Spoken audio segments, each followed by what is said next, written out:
आज हमारा library and information science में आज हमारा टॉपिक है लाइब्रेरी कमीशन यानी पुस्तकालय आयोग। आज हम इन्हीं के बारे में चर्चा करेंगे।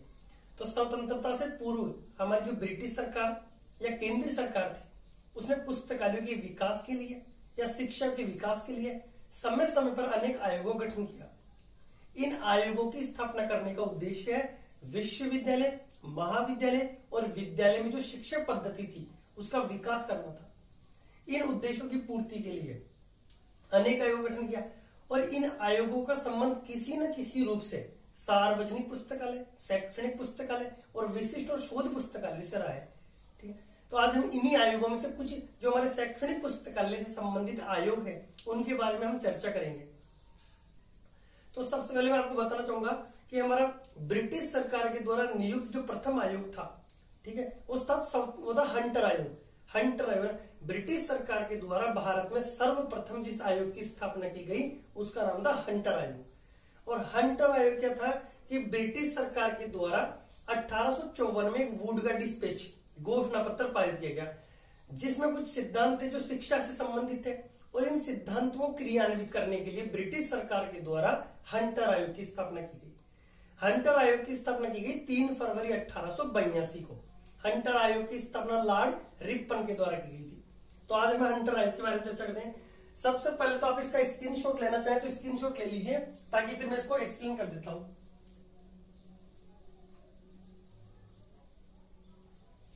पहला है हमारा कमीशन हंटर आयोग, है ना, हंटर कमीशन।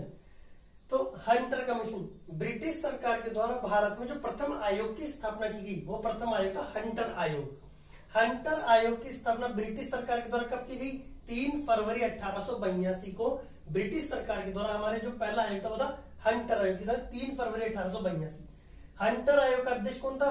तो विलियम हंटर। हंटर आयोग की स्थापना किसने की? तो लॉर्ड रिपन ने। हंटर आयोग का दूसरा नाम क्या है? तो भारतीय शिक्षा आयोग। तो ये हमारा पहला आयोग था हंटर कमीशन। ठीक है, तो मैं इसको दोबारा रिवाइज करता हूं कि ब्रिटिश सरकार के द्वारा 1854 में वुड का घोषणा पत्र पारित किया गया जिसमें शिक्षा से संबंधित कुछ सिद्धांत हैं। इन सिद्धांतों को क्रियान्वित करने के लिए हंटर आयोग की स्थापना की गई। हंटर आयोग की स्थापना 3 फरवरी 1882 को लॉर्ड रिपन के द्वारा हंटर आयोग की यानी विलियम हंटर की अध्यक्षता में हंटर आयोग की स्थापना की गई।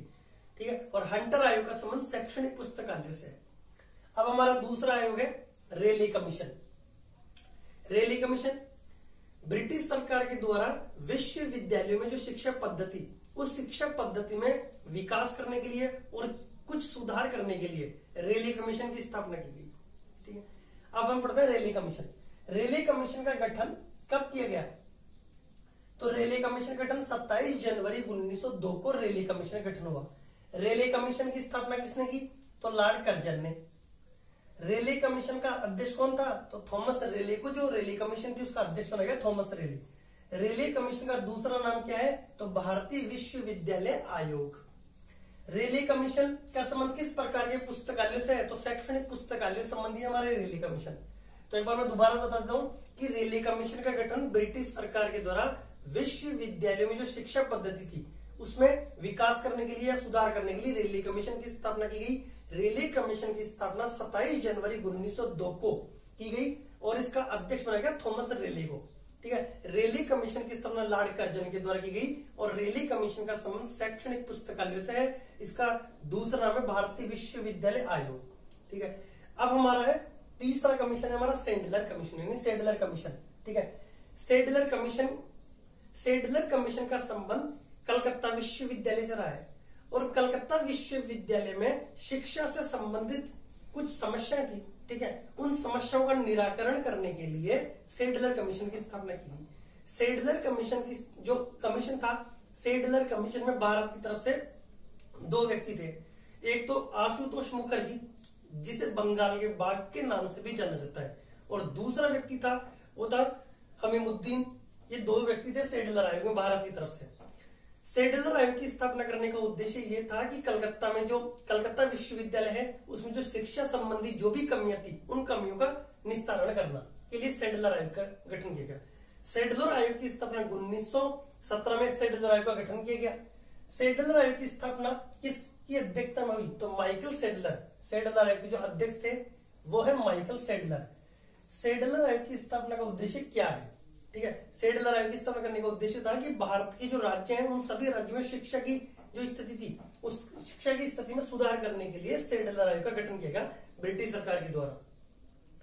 सेडलर आयोग का दूसरा नाम है कलकत्ता विश्वविद्यालय आयोग। ठीक है, और सेडलर आयोग की रिपोर्ट प्रकाशित हुई 1919 में। तो ये हमारा सेडलर आयोग तीसरा कमीशन कंप्लीट हुआ। एक बार मैं इसका दोबारा रिवाइज कर देता हूं कि सेडलर आयोग की स्थापना ब्रिटिश सरकार के द्वारा कलकत्ता विश्वविद्यालय में जो भी पुस्तकालय शिक्षा से संबंधित जो भी शिक्षा से संबंधित जो भी कमियां थी उन कमियों को दूर करने के लिए सेडलर आयोग की स्थापना की गई। सेडलर आयोग की स्थापना 1917 में हुई। इसकी रिपोर्ट 1919 में प्रकाशित हुई है। सेडलर आयोग के अध्यक्ष, ठीक है, सेडलर आयोग के अध्यक्ष माइकल सेडलर थे और इसे सेडलर आयोग की स्थापना करने का उद्देश्य भारतीय राज्यों की जो शिक्षा की स्थिति थी उसमें सुधार करने के लिए सेडलर कमीशन का गठन किया गया था। तो हमारे क्या है कि जितने भी जो एग्जाम है उन सभी एग्जामों में आयोगों से संबंधित क्वेश्चन आते हैं। तो हमारे 3 आयोग आज कंप्लीट हो चुके हैं और कुछ आयोग और है जो भी इंपोर्टेंट होंगे वो ही आयोग में आपको बताऊंगा। तो इनमें से जरूर इन आयोग के क्वेश्चन आते हैं, चाहे वो हमारा एनवीएस हो, डीएसएस भी हो, केवीएस हो या राजस्थान में आरएसएसएमबी या आरपीएससी, किसी का भी एग्जाम हो लाइब्रेरी का तो उसमें इसके क्वेश्चन आते हैं, इसलिए मैंने ये आपको आयोग बताए। ठीक है, तो हमारे ये 3 आयोग कंप्लीट हो चुके हैं। बाकी के और आयोग है वो हम अगले टॉपिक में बताएंगे आपको। तो ये हमारे कंप्लीट हो चुका है। जितने भी इसके इंपोर्टेंट क्वेश्चन थे वो मैंने सभी आपको बता दिए हैं। तो अगर आपको मेरा वीडियो अच्छा लगा हो तो हमें लाइक, कमेंट, शेयर जरूर करके बताएं।